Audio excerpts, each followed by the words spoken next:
오늘은 믿음의 선한 싸움을 싸우라는 제목으로 디모데전서 6장 11절에서 16절의 말씀을 같이 나누길 원합니다. 이 본문은 먼저 디모데에게 영적 아비인 사도 바울이 개인적으로 권면하고 격려하는 메시지입니다. 디모데전서 전체 안에서도 보면 디모데와 사도 바울의 관계가 잘 나와 있습니다.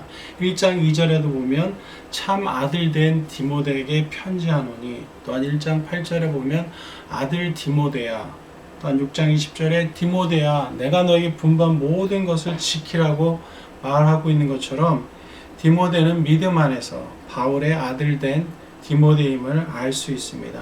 또한 이 디모데 전서뿐만 아니라 신약의 다른 성경 구절에 보면 로마서 16장 21절, 빌립보서 1장 1절이나 데살로니가전서 3장 2절에 보면 디모데를 향해서 사도 바울은 동역자이며 형제인 것에 대해서 말하고 있는 것을 볼 수 있습니다. 또한 다시 이야기하고 싶은 것은 디모데 전서의 저작 동기를 보면 이것은 일반적인 사역적인 의미에서만 접근해서 사도 바울이 디모데에게 나누는 것만은 아닙니다. 물론 다른 장들은 디모데가 사역자로서 어떻게 사역하며 어떻게 교회들을 섬겨야 되는지 구체적으로 나와 있습니다. 그렇지만 이 디모데 전서 6장은 특별히 디모데 개인을 향한 그 권면과 영적인 아비된 마음으로서 디모데에게 권면하고 있는 내용을 다루고 있습니다. 바로 영적 아비로서 아들인 디모데가 어떤 마음을 가지고 어떤 삶을 살아야 되는지에 대해서 나누고 있는 것이 바로 디모데 전서 6장인 것입니다. 동일하게 사도 바울이 디모데에게 이 6장을 통해서 하나님의 아버지의 마음을 나눴던 것처럼 동일하게 이 말씀을 듣는 우리들의 삶 가운데도 하나님께서 이때 동일하게 아들로서 또한 아버지 되신 하나님 아버지의 마음으로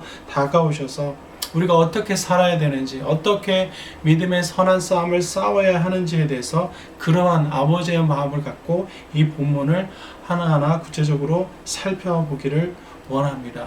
그러면서 이 본문 6장 11절에 보면 첫 구절의 말씀이 시작이 오직 너 하나님의 사람아 라고 고백하며 시작하고 있습니다. 바로 너 하나님의 사람아 라고 말하는 이 의미는 사실은 그 당시에 이 디모데에게 있어서 정확히 어떤 의미인지, 사도 바울이 어떤 의미로 너 하나님의 사람아 라고 말했는지 잘 알고 있었을 것이라고 생각합니다. 왜냐하면 너 하나님의 사람아 라는 이 고백은 구약의 선지자나 특별한 인물들에게 적용되었던 단어이기 때문에 그렇습니다. 예를 들면 우리가 아는 것처럼 모세, 다윗, 엘리야 같은 하나님의 사자들에게 불려졌던 명칭이었습니다. 그 명칭을 디모데가 모르지 않았을 것입니다. 그 명칭을 알고 있는 디모데에게 사도 바울이 6장 첫 구절에 21절에 고백합니다. 너 하나님의 사람아. 그러면서 디모데를 향해서 사도 바울이 나누기를 원하는 것은 먼저 정체성의 접근이라고 생각합니다. 사도 바울은 디모데가 어떤 사람인지, 하나님 안에서 어떤 사람인지, 그렇기 때문에 어떠한 삶을 살아야 되는지 일깨워주기 위해서 이 호칭을 시작하고 있다라고 믿습니다. 사도 바울은 하나님의 사람이기 때문에, 너가 하나님 안에 선택받은 사람이기 때문에 그 하나님의 사람은 믿음의 선한 싸움으로 영생을 취하는 것이 우리의 부르심인 것을 나누길 원하였던 것입니다. 나중에 더 나누겠지만 이 부르심은 그냥 우리가 생각하는 일반적인 비전이나 어떤 것이 아니라 6장 13절 14절에 나와 있는 것처럼 살아계신 하나님 앞과 또한 그 본디오 빌라도 앞에서 선한 증거를 하셨던 예수 그리스도의 부르심이기 때문에 이 명함을 지키는 것이 반드시 필요함에 대해서 말하고 있습니다. 다시 말하지만 하나님의 사람이라면 이 부르심을 지키기 위해서는 믿음의 선한 싸움을 싸워야 한다라고 명확하게 말하기 위해서 바로 너 하나님의 사람아라고 사도 바울이 디모데에게 권면하면서 이 본문의 말씀을 시작하고 있습니다. 그렇다면 동일하게 믿기로는 우리 역시도 디모데와 같은 동일한 정체성을 가지고 있다고 믿습니다. 우리가 모두가 하나님의 사람으로서 정체성을 가지고 있기 때문에 그 정체성을 가지고 있는 자는 정체성에 맞는 삶을 살아야만 하나님께 영광을 돌릴 수 있는 것입니다. 그 정체성에 맞는 삶은 바로 믿음의 선한 싸움을 싸우는 삶인 것입니다. 이 부르심은 해도 되고 안 해도 되고 하는 영역이 아니라 반드시 그 믿음의 선한 싸움의 현장에 들어가야 한다는 의미입니다. 우리가 아는 것처럼 우리의 삶은 영적 전쟁의 현장 한가운데 있습니다. 우리가 느끼든 안 느끼든 상관없이 우리는 영적 전쟁이라는 현장 가운데 살아가고 있습니다. 그렇다면 우리는 반드시 이 영적 전쟁 현장 가운데 승리하면서 부르심에 반응하는 삶을 사는 것이 우리 하나님의 사람인 올바른 태도라고 믿습니다. 그러면서 사도 바울은 이 믿음의 선한 싸움을 싸우기 위해서는 구체적으로 삶 가운데 피해야 될 것, 쫓아야 할 것과 취해야 할 것, 싸워야 할 것이 있다라고 하나하나 영적인 아들인 디모데에게 가르쳐 주고 있습니다. 동일하게 디모데에게 명하고 있는 이 사도 바울의 권면이 동일하게 이 세대를 살아간 우리 가운데도 믿음의 삶을 살기를 원하는 우리 가운데도 동일하게 적용되어야 한다라고 믿습니다. 그렇기 때문에 이 본문을 통해서 사도 바울이 디모데에게 도전했던 것들, 권면했던 것들을 기억하면서 우리가 우리의 삶에 믿음의 선한 삶을 살아감으로 영생을 취하는 삶을 살기 위해서는 어떤 것들을 버려야 하고 어떤 것들을 지키며 따라가야 하는지 이 본문 말씀을 통해서 구체적으로 하나하나 보면서 우리의 삶 가운데 이것들을 적용해 보기를 원합니다. 자, 그렇다면 구체적으로 싸워야 할 영역들에서 처음 보기를 원하는 것은 사도 바울은 본문 6장 11절에 피해야 할 것이 있다라고 말합니다. 너 하나님의 사람아 이것들을 피하고 라고 말하고 있습니다. 본문에는 나와 있지 않지만 이 6장 10절에서 16절 이전에 9절과 10절에 보면 하나님의 사람으로서 피해야 할 것이 무엇인지 가르쳐주고 있습니다. 9절에 보면 부하려 하는 자들의 시험과 온유와 여러 가지 어리석고 해로운 욕심에 떨어지나니 곧 사람으로 파멸과 멸망에 빠지게 하는 것이라. 돈을 사랑함이 일만하게 뿌리가 되나니 이것을 탐내는 자들은 미혹을 받아 믿음에서 떠나 많은 근심으로써 자기를 찔렀도다 라고 9절과 10절에 나와 있습니다. 여기서 사실 하나님의 사람으로서 피해야 될 많은 영역들이 있지만 이 본문 안에서 보기를 원하는 것은 한 가지가 있다면 바로 돈에 대한 유혹입니다. 돈을 사랑함에 대해서 피하라고 사도 바울은 하나님의 사람인 디모데에게 권면하고 있는 것입니다. 돈을 사랑한다는 것, 그것은 바로 일만하게 뿌리라고 말하고 있습니다. 돈을 사랑한다는 것은 어떤 의미에선 우상을 섬기는 것입니다. 왜냐하면 이것에 대해서 마태복음에 명확하게 말씀하고 있습니다. 마태복음 6장 24절에 보면 한 사람이 두 주인을 섬기지 못할 것이니 혹 이를 미워하며 저를 사랑하거나 혹 이를 중히 여기며 저를 경히 여김이라. 너희가 하나님과 재물을 겸하여 섬기지 못하느니라. 분명히 말하고 있습니다. 둘 다 섬길 수 없다고. 둘 중에 하나를 택해야 한다고. 돈도 사랑하면서 하나님을 섬기는 것은 하나님의 사람의 올바른 태도가 아니라고 말하고 있는 것입니다. 그렇기 때문에 이때 하나님께서 특별히 아까도 나눴지만 많은 피해야 될 영역이 있지만 이때 우리에게 도전하시는 것은 과연 이 재물의 영역에 있어서 돈의 영역에 있어서 하나님보다 돈이 우선이 되고 있는 건 아닌지 우상이 되고 있는 건 아닌지 여러분의 삶들, 우리의 삶들을 점검하는 것이 필요하다고 믿습니다. 두 번째, 믿음의 선한 싸움을 싸워야 될 영역이 있다면 쫓아야 할 것이 있다고 사도 바울이 권면하고 있습니다. 이 쫓아야 한다는 것은 헬라적인 의미는 추구해야 한다는 의미가 있습니다.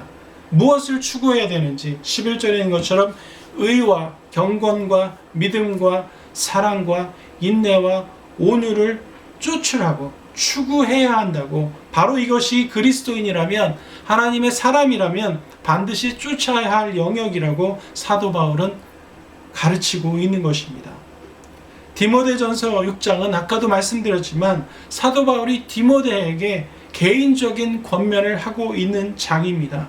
그렇기 때문에 여기서 사도 바울이 디모데에게 이야기하고 있는 초점은 사도 바울이 나누고자 하고 있는 포인트는 바로 하나님의 성품을 닮으라는 의미인 것입니다. 다시 말하지만 여기서 쫓아야 될 이 영역들은 사역적인 부분 혹은 더 사역을 잘하기 위해서 바로 이것들을 개발하는 것이 아니라 바로 예수 그리스도를 닮아가는 것에, 성품이 개발되는 것에 초점을 두라고 사도 바울이 권면하고 있는 것입니다. 디모데, 하나님의 사람, 사역자에게 있어서 중요한 것은 외형적인 사역의 성공이 아니라 자기의 삶 안에 하나님의 성품이 개발되고 그 성품이 흘러나오는 곳에 더 초점을 두는 삶을 살아야 하는 것입니다. 사도 바울의 이 권면은 실제로 본인이 하나님을 섬겨오면서 경험 가운데 과연 내가 어디에 초점을 두고 살아야 되는지에 대해서 경험을 통해서 알게 된 놀라운 하나님의 지혜와 하나님의 마음이라고 믿습니다. 그렇다면 이때 사도 바울이 이러한 마음을 가지고 디모데에게 권면했다면 동일하게 우리 역시도 이 하나님의 성품들이 우리의 삶 가운데 개발되도록 의와 경건과 믿음과 사랑과 인나 온유가 우리의 삶 가운데 성품이 개발되도록 우리의 삶을 드리는 것이 마땅하다라고 믿습니다. 자, 세 번째, 또 다른 믿음의 선한 싸움을 쌓아야 될 영역은 싸워야 할 것이 있다라는 것입니다. 싸우라는 헬라어의 의미는 선한 경기에서 경쟁하라는 것입니다. 선한 경기에서 이기기 위해 애쓰라는 것입니다. 즉 이 말은 믿음이라는, 믿음의 선한 싸움이라는 이 도전 앞에 온갖 노력을 다 기울여서 싸우라고 권고하고 있는 것입니다. 이 선한 싸움을 위해서 디모데야 너가 부르심을 받았다라고 이야기하면서 선한 싸움을, 영적 전쟁의 현장 가운데 어떻게 살아야 되는지에 대해서 권면하고 있는 것입니다. 믿음의 선한 싸움을 싸우라, 영생을 취하라. 이를 위하여 내가 부르심을 받았고 많은 증인 앞에서 선한 증언을 하였도다. 그렇다면 이때 우리의 삶 가운데 싸워야 될 영역이 무엇인지에 대해서 두 가지 영역을 보기를 원합니다. 물론 많은 우리 개개인의 삶 안에 이때 하나님이 싸우기를 원하는 영역들이 있다고 믿습니다. 그렇지만 이 시간 보기를 원하는 것은 두 가지입니다. 바로 우리 안에 있는 죄된 마음들입니다. 죄성들입니다. 하나님이 영화롭게 하지 못하는 나의 삶 가운데 여전히 죄악된 본성 가운데 있어서 죄로 인해서 하나님과 관계 가운데 더 막힘이 되는 영역이 있는지에 대해서, 그 죄에 대해서 싸우기를 원하는 것이 바로 하나님의 마음이라고 믿습니다. 또한 두 번째 싸워야 될 영역은 바로 사단과의 영적인 전쟁 가운데 싸워야 하는 것입니다. 아까도 나눴지만 우리의 삶은 영적 전쟁의 현장 가운데 있습니다. 사단이 우리로 하여금 편히 쉬게 내버려 두지 않습니다. 그렇다면 우리가 하나님의 말씀 앞에 서서 이 믿음의 선한 싸움을 싸우기 위해서 이 영적 전쟁의 현장 가운데 있다라면 사단을 향해서 선포하며 하나님의 승리를 선포하며 정말로 하나님이 원하시는 영적 전쟁에 승리하는 삶을 사는 것이 바로 우리의 삶에 있어서 필요한 두 가지 영역이라고 믿습니다. 또한 믿음의 선한 싸움을 싸워야 될 또 한 가지 영역은 취하는 것입니다. 헬라어로 이 취하라는 붙잡다라는 뜻입니다.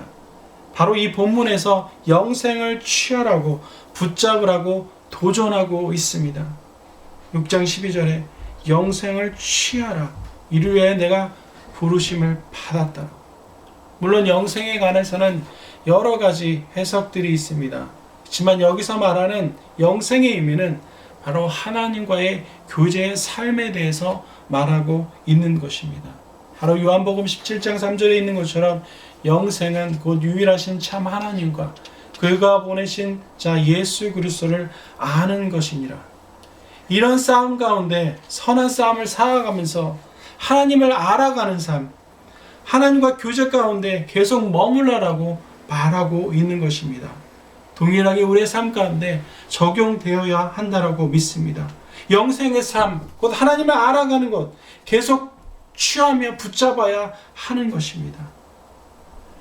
이 영생을 취하는 것이, 이 부르심이 우리의 삶에 있어서 이때에 요구되는 것이라면 우리의 삶을 다해서 하나님이 누구신지, 하나님이 어떤 분이신지 알아가며 또 안 것으로 그치지 않고 삶 가운데 그렇게 살면서 경험하면서 우리의 삶 안에 성품들이 자라고 우리 삶 가운데 하나님의 형상들이 흘러나는 하나님의 향기들이 흘러나가는 삶을 사는 것이 이때에 우리에게 있어서 마땅한 자세라고 믿습니다. 그러면서 13절의 말씀에 만물을 살게 하신 하나님 앞과 본디와 빌라도를 향하여 선한 증언하신 그리스도 예수 앞에서 내가 너를 명하노니라고. 바로 예수 그리스도가 어떻게 사셨는지에 대해서, 예수 그리스도가 하나님의 부르심 가운데 어떻게 반응했는지에 대해서 이 말씀을 통해서 사도 바울은 디모데에게 권면하고 있는 것입니다. 빌라도 앞에 선한 증언을 하셨다는 의미는 우리가 아는 것처럼 그 고난과 죽음을 앞두고 빌라도 앞에서 자신을 보내신, 부르신 하나님의 부름에 당당히 말씀하셨던 예수님처럼 우리 역시도 상황이나 어려움이 있지만 그 상황 가운데 있어서 부르심을 기억하면서 주님이 그렇게 하셨던 것처럼 우리도 선한 싸움을 하면서 영생, 즉 하나님을 알아가는 것을 포기하지 말라고, 붙잡으라고, 취하라는 의미로 이 예수 그리스도의 예를 사도 바울은 들고 있는 것입니다. 동일하게 디모데에게 나눴던 이 사도 바울의 고백이 우리 삶에도 동일하게 적용되어져야 합니다. 예수 그리스도가 하신 것들을 기억하면서, 부르심을 기억하면서 우리도 선한 싸움을 싸우고 하나님을 알아가는 것에 삶을 헌신해야 하는 것입니다. 지금까지 믿음의 선한 싸움을 싸워야 될 영역들, 피해야 할 것, 쫓아야 할 것, 싸워야 할 것, 취해야 될 것들을 나눴습니다. 자, 그렇다면 이 믿음의 선한 싸움, 이 네 가지 영역들을 언제까지 해야 하는가? 언제까지 이 믿음의 선한 싸움들을 싸워야 하는가를 보기로 합니다. 14절에 있는 것처럼 우리 주 예수 그리스도께서 나타나실 때까지 흠도 없고 책망받을 것도 없이 이 명령을 지키라. 14절에 예수 그리스도가 나타나실 때까지, 이 의미는 바로 그리스도의 재림, 주님이 다시 이 땅에 오실 때까지 그 명령을 지켜야 한다는 것입니다. 그리스도의 재림까지 우리는 점도 없고 책망받을 것도 없이 정말 이 명령들을 지킴으로 믿음의 선한 싸움을 끝까지 포기하지 말고 해야 된다는 것, 이것이 하나님의 사람인 우리의 부르심이라고 말씀하고 있는 것입니다. 우리가 아는 것처럼 그리스도인의 삶은 결코 평안과 안락한 삶을 추구하는 것이 아닙니다. 여러분, 우리가 아는 것처럼 성경 어디에도 그리스도인이 되면, 제자가 되면, 사역자가 되면 평안한 삶을 산다라고 이야기하지 않습니다. 광야가 있을 것이고 물길을 만날 것이고 불길이 있을 것이지만 그 가운데 하나님 함께 하시겠다라고 약속하십니다. 그것처럼 그리스도의 재림까지, 그리스도가 오시기 그 전까지 이 부르심에 합당한 우리의 삶의 대가 지불이 반드시 있어야 하는 것입니다. 그러면서 사도 바울은 이어서 계속해서 하나님이 어떤 분이신지에 대해서 소개를 합니다. 하나님은 복되시다, 홀로 한 분이시다, 능하시다, 만왕의 왕이시다, 만주의 주시다, 오직 그에게만 죽지 아니함이 있다라고 계속해서 하나님이 어떤 분이신지를 소개하고 있습니다. 사도 바울이 이때 하나님을 소개하고 있는 이유는 그것입니다. 하나님이 전능하시고 지존하시고 유일하신 분이신데 그 하나님이 우리의 삶을 주관하고 계신다. 우리가 이 싸우는 싸움들을 알고 계신다. 이 싸움 가운데 그 하나님을 신뢰하고 하나님의 부르심 가운데 합당한 삶을 사는 것이 너희의 삶에 있어서 하나님을 영광되게 하는 것이라고 사도 바울은 하나님에 대한 소개를 통해서 우리 가운데 격려하고 있습니다. 이것이 우리의 소망이고 싸울 이유라고 말하고 있는 것입니다. 하나님이 이러한 분이시기 때문에 우리가 물론 상황과 고난과 아픔들, 영적 전쟁의 치열한 현장 가운데 있지만 그러함에도 불구하고 그 전능하신 우리의 삶을 주관하신 하나님이 손안에 이것들이 있는 것을 기억하면서 끝까지 싸우라고 사도 바울이 권면, 도전하고 있는 것입니다. 동일하게 우리에게도 이 살아계신 하나님이 있음을 기억하면서 이 믿음의 선한 싸움을 그리스도가 다시 오시기까지 함께 하시는 하나님의 은혜 가운데 반응하면서 믿음의 선한 싸움을 싸우는 것이 이때 우리 가운데 이 본문을 통해서 하나님께서 말씀하시는 것이라고 믿습니다. 자, 그렇다면 이 말씀을 마치면서 우리의 삶의 적용점을 발견하기로 합니다. 첫 번째 적용점을 찾기로 하는 것은 나의 삶 가운데 피해야 할 것들, 쫓아야 할 것들, 싸워야 할 것, 취해야 할 영역들이 무엇인지 구체적으로 하나하나 여러분의 삶 가운데 이 말씀에 비춰서 삶의 현장 가운데 적용해 보시기를 권해야 됩니다. 피해야 할 것이 무엇인지, 돈의 영역이 아니더라도 이때 나의 삶 가운데 하나님이 가르치기 원하시는, 하나님이 말씀하시는 영역들이 있다면, 피해야 될 영역들이 있다면 하나님의 말씀에 반응하며 순종하십시오. 쫓아야 될 것들에서 과연 나의 삶에 하나님의 성품이 개발되고 있는지, 또한 싸워야 될 것들에 대해서 나의 죄를 향해서 피 흘리기까지 싸우셨던 그리스도의 마음을 갖고 죄에 대해서 싸우고 있는지, 또한 사단을 향해서 하나님의 왕되심을 선포하며 영적 전쟁 가운데 승리하는 삶을 살고 있는지, 또한 그 하나님을 아는 것에 생명을 두며 포기하지 않고 붙잡고 취하고 그런 삶을 살고 있는지에 대해서 우리의 삶을 점검해 보는 것이 필요하다고 믿습니다. 마지막으로 다시 한번 이 말씀을 통해서 강력히 하나님의 말씀으로 권면하는 것은 여러분 어떠한 선택을 하실 것인지 여러분이 결정하셔야 된다고 믿습니다. 영생을 취할 것인지 아니면 그냥 영적 전쟁의 현장 가운데 있지만 될 대로 되라의 그런 믿음으로 살려고 하는지 선택을 우리가 반드시 해야 된다고 믿습니다. 그렇지만 이 본문을 통해서 바울이 우리에게 강력히 도전하고 권면합니다. 믿음의 싸움이 반드시 있다. 그 싸움 가운데 싸우라, 취하라, 붙잡으라라고. 그렇게 싸워 나갈 때 물론 눈에 보이고 열매가 없을 수도 있다. 어려움들이 있을 수도 있다. 그러나 그 전능하신 하나님이 함께 하시기 때문에 믿음의 선한 싸움을 포기하지 않고 네가 싸우는 그 자체로 인해서 그것이 바로 하나님께 영광 돌리는 삶이라는 것에 대해서 사도 바울은 권면하고 있는 것입니다. 그렇기 때문에 우리가 이 부르심을 기억하면서 싸워가는 시간들을 통해서 전능하신 하나님의 손길을 우리 삶을 통해서 맛보게 될 것에 대해 확실한 하나님으로부터 오는 그러한 은혜들이 있을 것에 대해서 여러분에게 하나님의 마음으로 전해드리고 싶습니다. 이것이 우리의 삶 가운데 반드시 있어짐을 말미암아 믿음의 선한 싸움을 싸움으로 말미암아 하나님께 영광 돌리는 그런 우리의 삶이 되었으면 하는 마음이 있습니다. 기도하겠습니다.